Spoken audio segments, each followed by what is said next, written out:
오늘 우리가 함께 읽은 말씀을 가지고서 자기 방식대로 혹은 자기 해석으로 살아가는 우리의 삶에 대해서 한번 생각을 하는 시간을 가져보려고 합니다. 오늘 본문을 보시면 여러 이야기가 앞에 깔려 있는 것을 알 수 있습니다. 처음 시작할 때 사두개인들로 대답할 수 없게 하셨다 함을 듣고 바리새인이 모였고 거기에 율법사가 질문했다 이렇게 나와 있죠. 마태복음 22장을 보시면 앞에서 15절부터 바리새인들이 세금의 문제를 가지고서 예수님께 질문을 합니다. 그러니까 이 세금을 누구한테 내는 게 옳으냐라는 질문으로 예수님을 덫에 꼴무에 가두려고 했던 거죠. 오늘 이게 주제는 아니지만 간단하게 설명을 드리면 이거를 가이사에게 바쳐야 된다 이렇게 하면 이 사람은 매국노고, 가이사에게 바치면 안 된다라고 하면 민족주의자들에게 환영을 받겠지만 로마에 등을 돌려야 하는 어떤 자기들 나름의 묘수를 가지고서 예수님께 질문을 하는 장면이 15절에 나타납니다. 이게 바리새인들이었고요.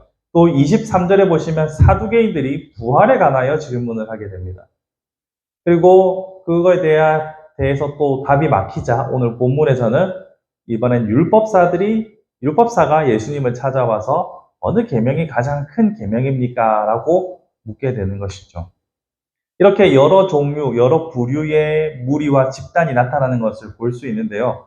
이 사람들은 다 같은 연대는 아닙니다. 전략적으로 함께 지금 연대를 맺었다라고 볼 수 있는데요. 이때 당시, 그러니까 예수님이 활동하셨던 시대에 유대인들 안에 여러 무리들이 있었습니다. 또 열심당이라고 하는 사람들도 있었고 아예 은둔에 살아가는 SNF파도 있었습니다. 여러분 나중에 보시면 베드로가 칼을 차고 다니는 것을 보셨을 겁니다. 귀를 댕강 자랐잖아요. 열심당원들의 한 일원이었지 않았을까 우리는 추측해 봅니다. 그만큼 이스라엘 안에는 여러 무리들이 있었습니다. 우리나라도 보면 무슨 당에 속한 사람, 어떤 조직 사람들, 여러 가지 부류들이 있지 않습니까? 그것처럼 이스라엘 안에는 여러 종류의 무리들이 있었고 그들은 각각 제 나름대로의 메시아에 관한 이미지들을 가지고 있었습니다. 그래서 방금 말씀드렸던 열심당원들 같은 경우에는 무력으로 이스라엘을 회복시키고 힘으로 부국 강병을 일으키는 그런 메시아를 꿈꿔왔고요.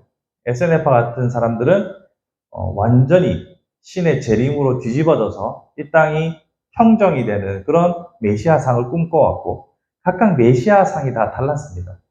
그래서 그 다른 메시아상을 가지고서 예수님께 지금 당신이 메시아라고 하니 메시아는 어떤 겁니까? 라고 지금 묻고 있는 겁니다.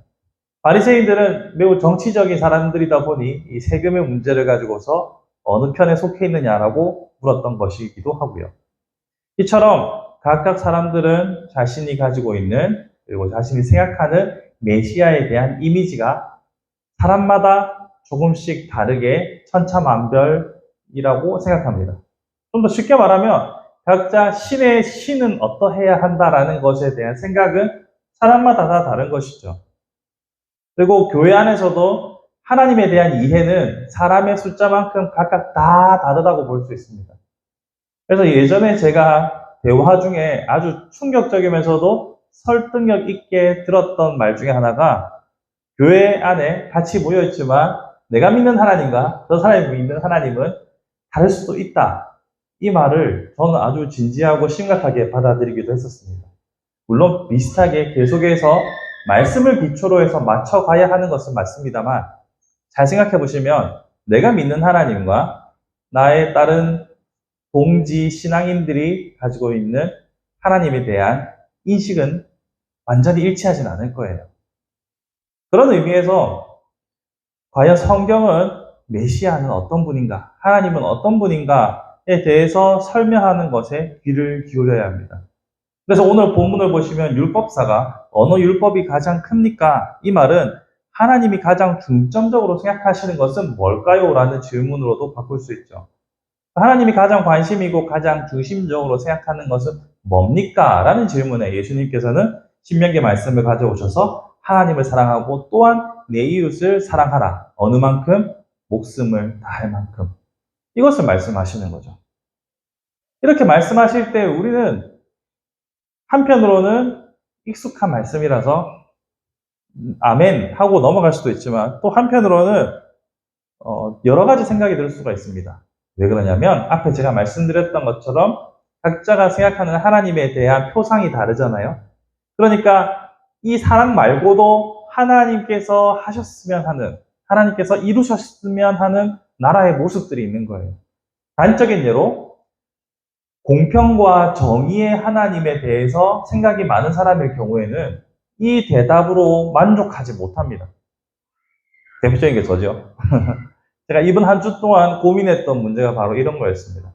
공의의 하나님이시고 정의의 하나님인데 어찌도 이 세상은 이렇게 부조리할까요? 라는 질문 앞에서 혼자서 많이 씨름했습니다. 이것은 비단 이번 한 주만의 문제도 아니고 세계 곳곳의 소식들, 나라 곳곳의 소식들을 들으면서 자주 느끼는 감정들입니다. 이게 가장 고조에 달했을 때가 생각해보면 시리아 난민들이 지중해를 건너오다가 배가 뒤집혀가지고 터키 인근에서 지금 우리 건이 나이에 남자아이가 시신으로 떠올랐던 장면들 여러분 한번 보신 적이 있을 거예요. 해변에 어린아이가 엎꾸러져 있는 사진을 보신 적이 있을 겁니다. 그런 사진들을 그런 뉴스들 지금 우크라이나 러시아 전쟁 같은 이런 여러 가지 사회 비극적인 소식들을 볼 때마다 하나님 왜 이렇게 악인들을 계속 득세하고 하나님의 정의와 공의는 대체 언제 이루어지는 겁니까? 왜 이런 때 계속 사랑에 대해서만 말씀하시는지요? 라는 질문들을 오랫동안 해왔더랬습니다. 그러면서 내렸던 결론은 이 땅에서 하나님의 공의와 정의가 완전히 실현되는 완성형이 하나님의 목적은 아닐 수 있겠구나라는 생각을 했어요. 그러니까 하나님의 목적은 이 땅에서 우리가 사는 세상이 어떤 유토피아적으로 공의가 실현되고 모든 것이 정상화되는 세상을 만드는 것이 하나님의 목적이 아니라 예수 그리스도의 재림으로 완성될 그날까지 점진적으로 완성돼 가는 것이 하나님의 뜻이구나라는 것으로 생각을 1차적으로 정리했어요. 그러고 나니까 좀 원망과 불평이 줄어들었어요. 줄어들고 다시 이 말씀을 생각하게 되는 거죠. 즉, 이 말씀으로 다시 돌아와서 생각해 보니까 하나님께서 정말 가장 큰 계명이라고 힘주어 강조하고 있는 것이 사랑인 이유가 뭘까? 그것은 우리가 그 사랑 때문에 살아남았기 때문이죠.